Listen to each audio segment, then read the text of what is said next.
cuando me trajeron el cuerpo de mi hijo Daniel envuelto en una cobija ensangrentada y me lo tiraron en la puerta de mi casa, como si fuera basura, supe que mi vida había terminado. Tenía 22 años.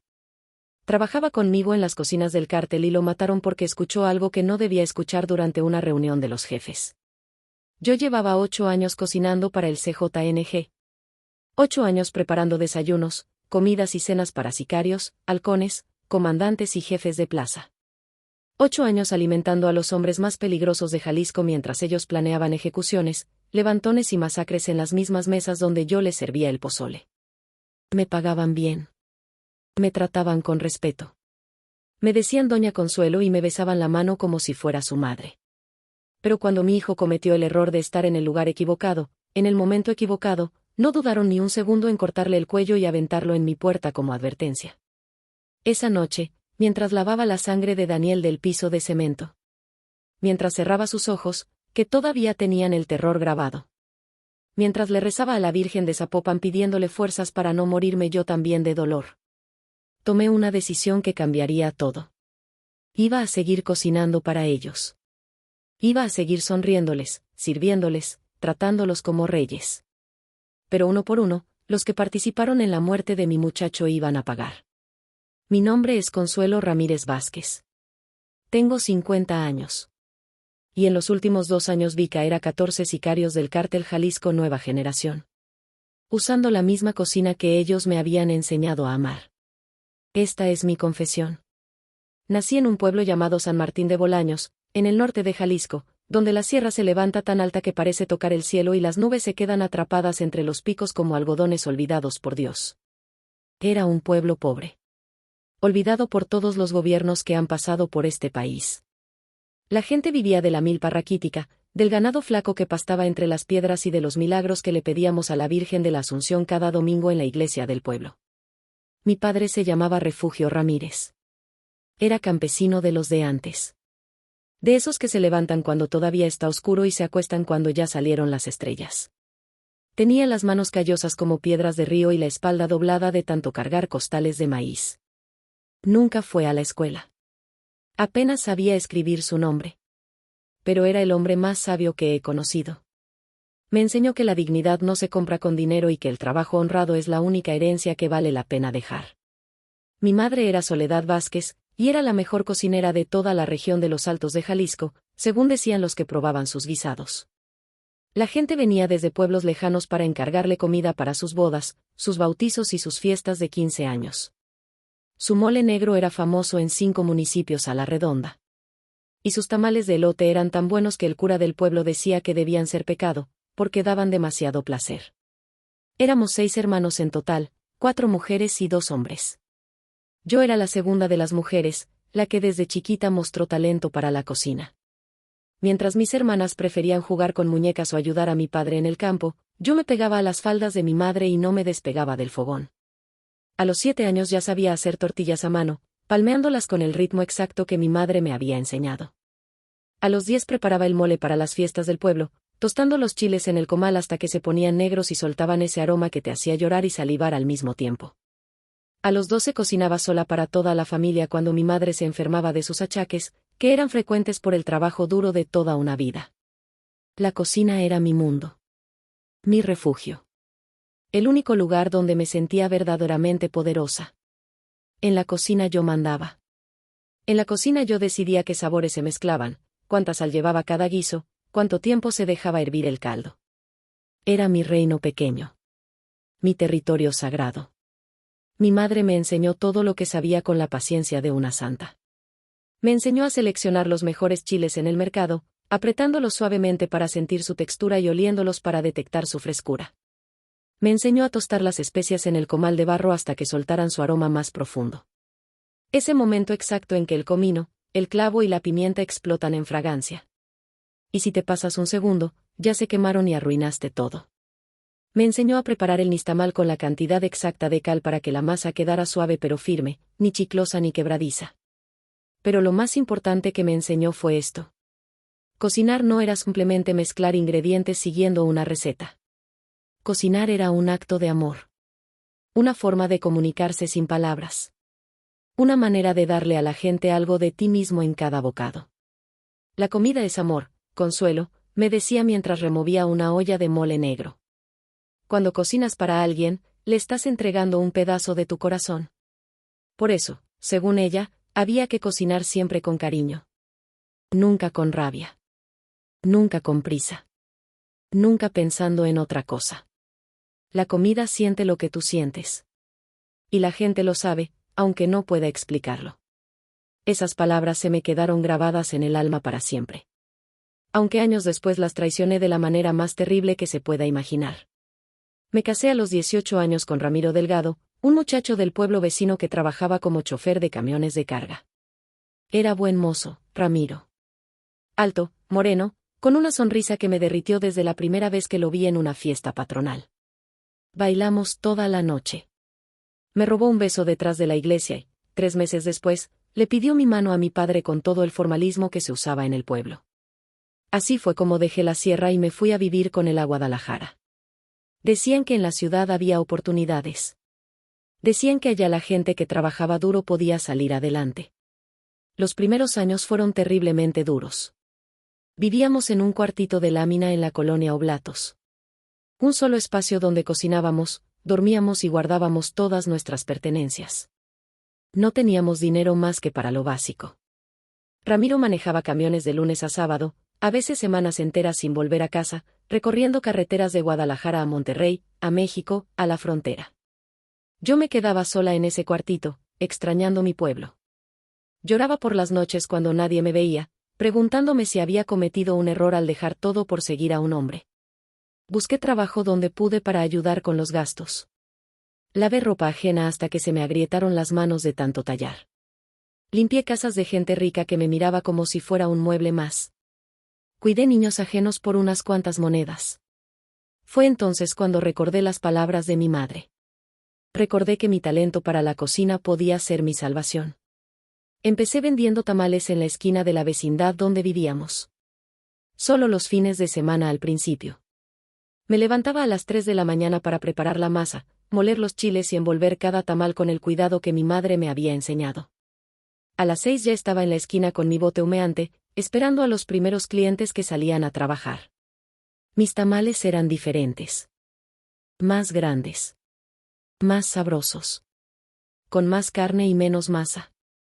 Usaba las recetas de mi madre, los secretos de generaciones de mujeres de mi familia que habían perfeccionado el arte de los tamales durante siglos. La gente lo notó de inmediato. Señora, estos tamales están increíbles, me dijo un albañil la segunda semana, con la boca todavía llena. ¿De dónde es usted? Le conté que era de la Sierra de Jalisco. El hombre asintió. Se nota. Esto es comida de verdad. La voz se corrió rápido. En menos de 3 meses ya vendía tamales todos los días. La gente hacía fila desde las 5 de la mañana para asegurarse de alcanzar antes de que se acabaran.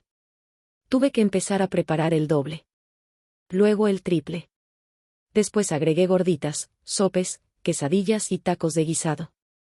Mi pequeño puesto de esquina se convirtió en el lugar favorito del barrio para desayunar. Con el dinero extra pudimos mudarnos a un departamento pequeño, pero digno. Tenía 2 cuartos, baño propio y una cocina donde podía trabajar sin estorbar. Ramiro estaba orgulloso de mí. Decía que algún día íbamos a tener nuestro propio restaurante. En 1997, después de 2 años intentando tener un hijo, finalmente quedé embarazada. Fue un embarazo difícil. Había perdido 2 bebés antes y vivía con el miedo constante de que volviera a pasar. Pero esta vez todo salió bien. El 15 de agosto de 1997, día de la Asunción de la Virgen, nació Daniel. Fue el día más feliz de mi vida. Era un bebé gordito y rosado, con los ojos grandes de su padre y la sonrisa amplia de mi madre. Cuando lo tuve en mis brazos supe que todo lo que hacía era por él. Daniel era mi razón de existir. 3 años después nació Gabriela. Y 2 años más tarde llegó Pedrito. 3 hijos que criar. 3 bocas que alimentar. 3 futuros que construir. Daniel creció ayudándome en el puesto desde muy pequeño. A los 10 años ya sabía preparar frijoles y cortar verduras como un profesional. A los 12 empezó a aprender los guisos más complicados. Tenía el mismo talento para la cocina que yo. Pero también era muy bueno en la escuela. Sacaba buenas calificaciones y soñaba con estudiar ingeniería. Algún día voy a construirte una casa grande, mamá, me decía con la seriedad de los niños cuando hablan de sus sueños. Con un jardín y una cocina enorme para que no tengas que trabajar tanto. Yo le acariciaba el pelo y le decía que sí. Aunque en el fondo sabía que probablemente nunca tendríamos dinero para algo así. En 2010, cuando Daniel tenía 13 años, mi vida dio un giro que nunca imaginé. Una vecina que compraba tamales todos los fines de semana me habló de una oportunidad. Consuelo, conozco gente que busca una cocinera de planta, me dijo bajando la voz. Pagan muy bien. Le pregunté qué clase de trabajo era. La mujer me miró fijamente antes de responder. Es gente del cártel. Sentí un nudo en el estómago. Pero pagan puntual, continuó. Y mientras no preguntes nada ni metas las narices donde no te llaman, no pasa nada. Debí haber dicho que no. Debí haber rechazado la oferta y seguir vendiendo tamales. Pero pensé en Daniel. Pensé en su sueño de estudiar ingeniería. Pensé en Gabriela y en Pedrito. Pensé en los 3,000 pesos semanales que ofrecían. Era más de lo que yo ganaba en todo un mes vendiendo en la calle. Así que acepté. No sabía que con esa decisión estaba firmando la sentencia de muerte de mi hijo. El primer día una camioneta negra con vidrios polarizados pasó por mí a las 5 de la mañana. El chofer era un joven tatuado que apenas me dirigió la palabra. Viajamos casi 40 minutos hasta una zona residencial llena de casas enormes escondidas detrás de bardas altísimas. La casa donde me llevaron parecía una mansión de telenovela. Tenía alberca, jardín y camionetas de lujo estacionadas en el patio. Me recibió una mujer mayor llamada Doña Celia. Ella era la encargada. Me explicó las reglas con voz firme. Yo venía a cocinar. Solo a cocinar. No podía hacer preguntas. No podía hablar de lo que viera dentro de esa casa. No podía decirle a nadie dónde trabajaba. Si cumplía las reglas, me pagarían bien. Si no. No terminó la frase. Pero no hacía falta. Ese primer día preparé desayuno para 15 hombres. Huevos rancheros. Frijoles refritos. Chilaquiles verdes. Café de olla. Los hombres fueron llegando poco a poco al comedor. La mayoría eran jóvenes tatuados, con pistolas en la cintura. Comieron en silencio al principio. Pero después empezaron los murmullos. Órale, doña, esto sí está bueno. Por fin alguien que sabe cocinar. Me sentí orgullosa, a pesar del miedo que tenía en el pecho. Mi comida era buena. Eso nadie me lo podía quitar.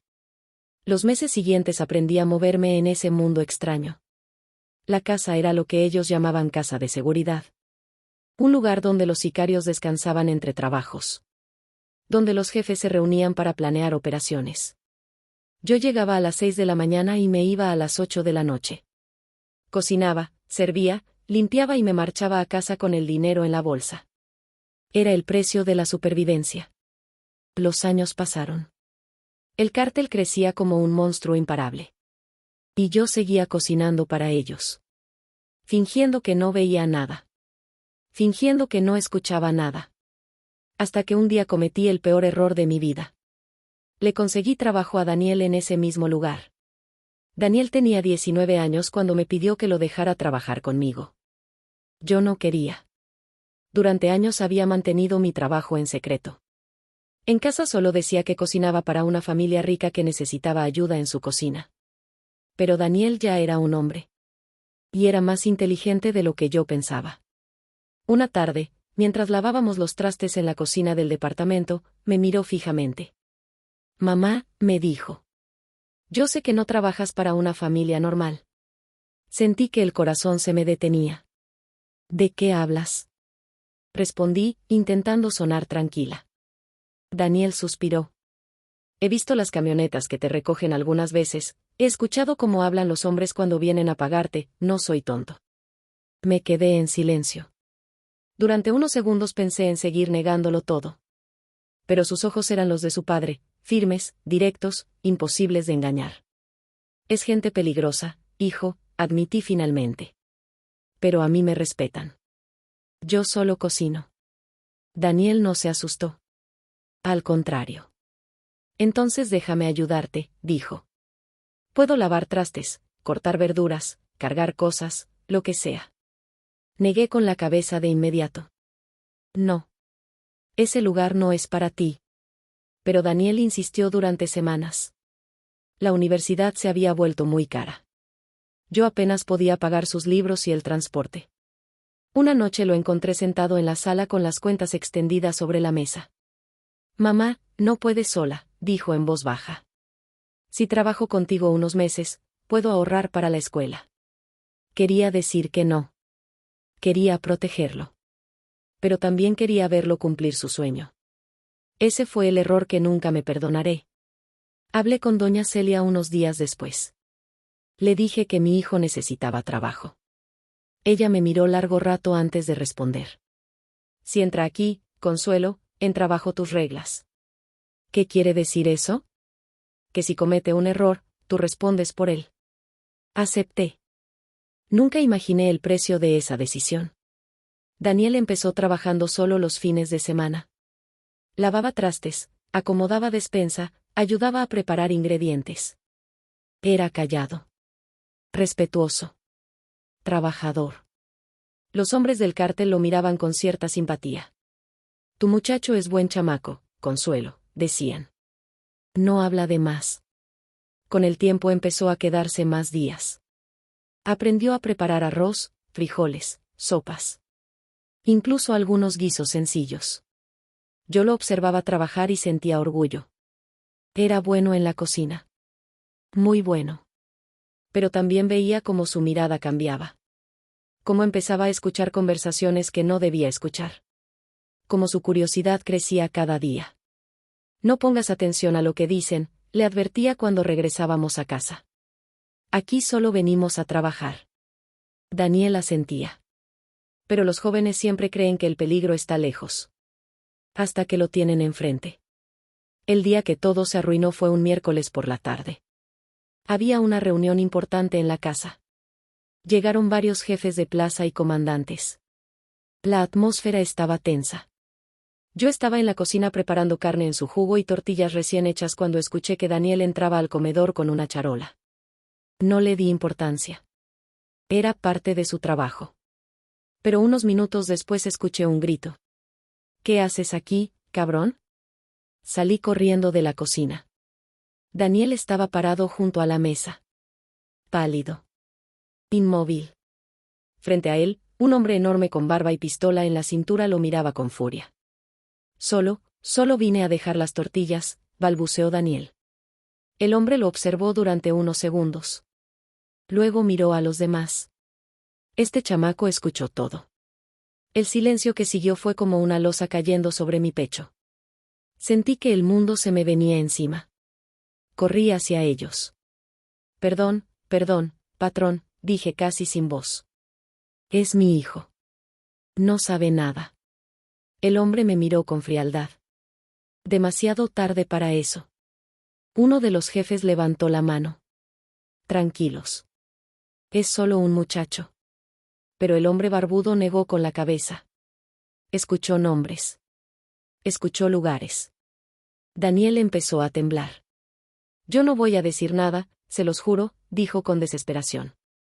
Yo solo vine a trabajar. Nadie respondió. La decisión ya estaba tomada. Dos hombres lo agarraron de los brazos. Yo me lancé hacia ellos. No. Por favor. Es mi hijo. Me empujaron contra la pared. Recuerdo los ojos de Daniel buscándome. Llenos de miedo. Llenos de preguntas. Mamá. Fue la última palabra que le escuché decir. Se lo llevaron. Esa noche no regresó a casa. Ni al día siguiente. Ni al otro. Pasaron 3 días. 3 días de silencio absoluto. Hasta que una camioneta se detuvo frente a mi casa. 2 hombres bajaron. Traían algo envuelto en una cobija. Lo dejaron en la puerta sin decir una palabra. Cuando abrí la tela, vi el rostro de mi hijo. Tenía los ojos abiertos. Y una línea oscura atravesándole el cuello. Caí de rodillas. El mundo desapareció. El dolor era tan grande que no cabía dentro de mi cuerpo. Pero mientras sostenía su cabeza en mis manos, mientras su sangre manchaba mi ropa, algo dentro de mí cambió para siempre. Ese mismo día tomé la decisión. Iba a seguir trabajando para ellos. Iba a seguir cocinando. Iba a seguir sirviendo sus platos como si nada hubiera pasado. Pero uno por uno, todos los que estuvieron en esa mesa ese día iban a pagar. Y yo iba a ser quien los enterrara. Enterramos a Daniel en el panteón de la colonia 3 días después. El ataúd era sencillo. De madera barata. No pude pagar algo mejor. Ramiro no dijo una sola palabra durante todo el funeral. Tenía la mirada perdida y las manos temblorosas.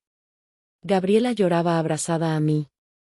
Pedrito no entendía bien lo que estaba pasando, solo repetía que quería ver a su hermano. Cuando todos se fueron y el panteón quedó vacío, me arrodillé frente a la tumba. La tierra todavía estaba fresca. Pasé la mano sobre el montículo de tierra como si pudiera acariciar a mi hijo a través de ella. Perdóname, Daniel, susurré. Todo esto fue culpa mía. El viento soplaba entre las cruces del cementerio. Cerré los ojos y sentí que algo dentro de mí se rompía, y al mismo tiempo se endurecía. Ese día entendí algo. Si me derrumbaba, mis otros 2 hijos también se perderían. Si quería justicia, tenía que ser fuerte. Muy fuerte. Esa misma semana volví a trabajar. Cuando la camioneta negra pasó por mí a las 5 de la mañana, el chofer me miró sorprendido. ¿Está segura, doña? Asentí. Necesito trabajar. Cuando llegué a la casa, doña Celia me observó con atención. Lo siento por tu muchacho, dijo con voz baja. No respondí. Solo me puse el mandil y empecé a cocinar. Desde ese día mi vida se convirtió en una rutina silenciosa. Despertaba antes del amanecer. Cocinaba para los mismos hombres que habían decidido la muerte de mi hijo. Sonreía cuando me decían que la comida estaba deliciosa. Y escuchaba. Escuchaba todo. Aprendí sus nombres. Aprendí sus hábitos. Aprendí quién había estado en esa mesa aquella tarde. El hombre de la barba se llamaba Chava. Era uno de los sicarios más violentos. Había sido el primero en decir que Daniel sabía demasiado. Otro de los presentes era el Flaco Ríos, un jefe de halcones que siempre llegaba borracho a las reuniones. También estaba Tigre Mendoza, encargado de una plaza cercana. 14 hombres en total.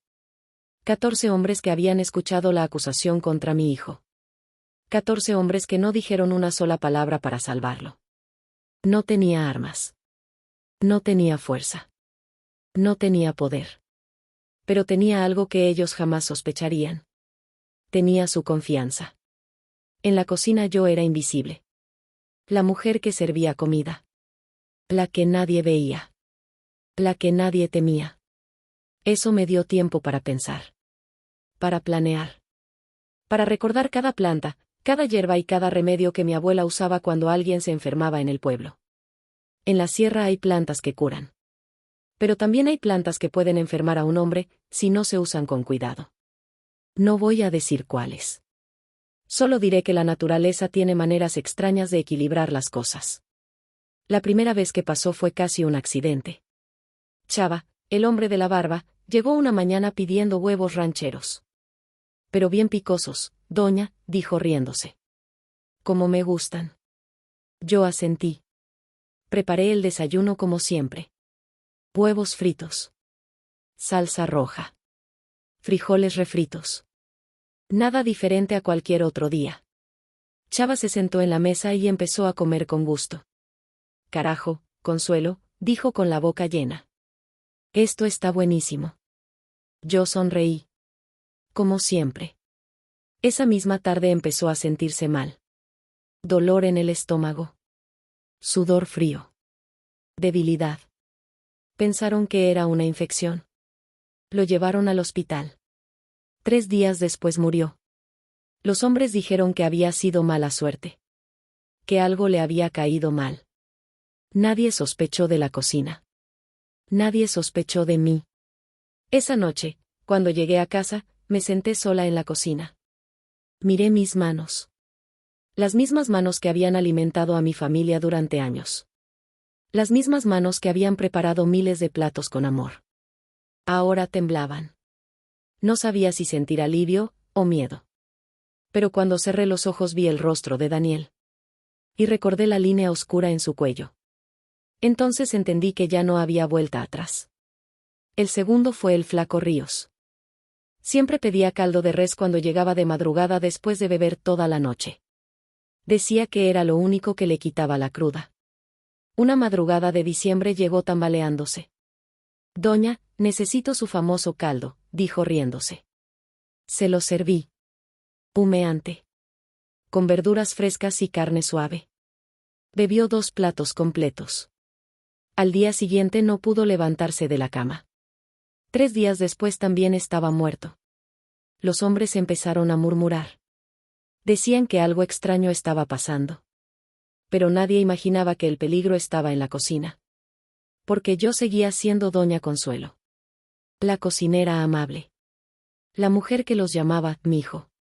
La que les servía más tortillas cuando repetían. Pasó un mes. Luego otro. Luego otro.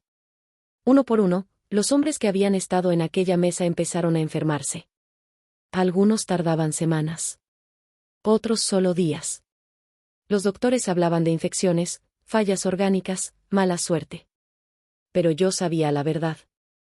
Cada vez que uno de ellos caía, yo iba al panteón. Me sentaba frente a la tumba de Daniel. Y le contaba. Uno menos, hijo, susurraba. El viento movía las hojas de los árboles. Como si él pudiera escucharme. Como si supiera que su madre estaba cumpliendo una promesa. Si quieres, en el siguiente mensaje te doy la parte final, donde ocurre el giro más fuerte de la historia y el destino de Consuelo cuando el cártel empieza a sospechar. Parte final PARTE final. Pasó más de un año. Uno por uno, los hombres que habían estado en aquella mesa comenzaron a desaparecer. Al principio nadie lo notó. En ese mundo la gente muere todo el tiempo. Balaceras, traiciones, operativos. Pero cuando el número llegó a 8, entonces empezaron las preguntas. Una tarde llegué a la casa y el ambiente era diferente. No había música. No había risas. Solo silencio. Los hombres estaban reunidos en la sala hablando en voz baja. Cuando entré a la cocina, doña Celia apareció detrás de mí. Consuelo, dijo. Su tono era extraño. Sí. El patrón quiere hablar contigo. Sentí que el corazón me golpeaba el pecho. Sabía que tarde o temprano ese momento llegaría. Me limpié las manos en el mandil y la seguí. El hombre estaba sentado en la cabecera de la mesa del comedor. Era un jefe importante. No diré su nombre. Solo diré que todos en la casa lo trataban con un respeto absoluto. Me miró durante varios segundos sin decir nada. Siéntate, Consuelo. Obedecí. Mis manos estaban frías. En los últimos meses han muerto varios de nuestros hombres, dijo finalmente. Asentí despacio. Sí, patrón. Muchos de ellos comieron aquí antes de enfermarse. Mi garganta se secó. Yo siempre cocino lo mismo de siempre, respondí. El hombre me observó con calma. Lo sé. Hubo un silencio largo. Luego se inclinó hacia adelante. También sé lo que le pasó a tu hijo. Sentí que el aire desaparecía del cuarto. Fue una decisión equivocada, continuó. Se cometieron errores ese día. Nadie hablaba. Podía escuchar mi propio corazón. Dime algo, Consuelo, dijo finalmente. ¿Tú crees que alguien aquí nos está traicionando? Lo miré a los ojos. Durante años había practicado ese momento en mi cabeza. No, patrón, respondí con la voz más tranquila que pude. Yo solo cocino. El hombre me sostuvo la mirada. 1 segundo. 2. 3. Luego se recostó en la silla. Eso espero. Me levanté lentamente. Pensé que me dispararían en ese momento. Pero no pasó nada. Regresé a la cocina. Y seguí trabajando. Durante los siguientes meses murieron 4 más. Solo quedaban 2 de los hombres que habían estado en aquella mesa. Uno de ellos era Tigre Mendoza. El otro, el hombre que había gritado que Daniel había escuchado demasiado. El último. Una noche llegó tarde. Estaba solo. Doña, dijo mientras se sentaba. Prepáreme algo fuerte, tengo hambre. Lo miré. Era la primera vez que lo veía sin otros hombres alrededor. ¿Qué se le antoja? Carne en su jugo, respondió. Era el platillo favorito de Daniel. Mientras cocinaba sentí que las manos me temblaban. El olor del cilantro. El tocino chisporroteando. El vapor levantándose de la olla. Todo me recordó a mi hijo ayudándome en la cocina.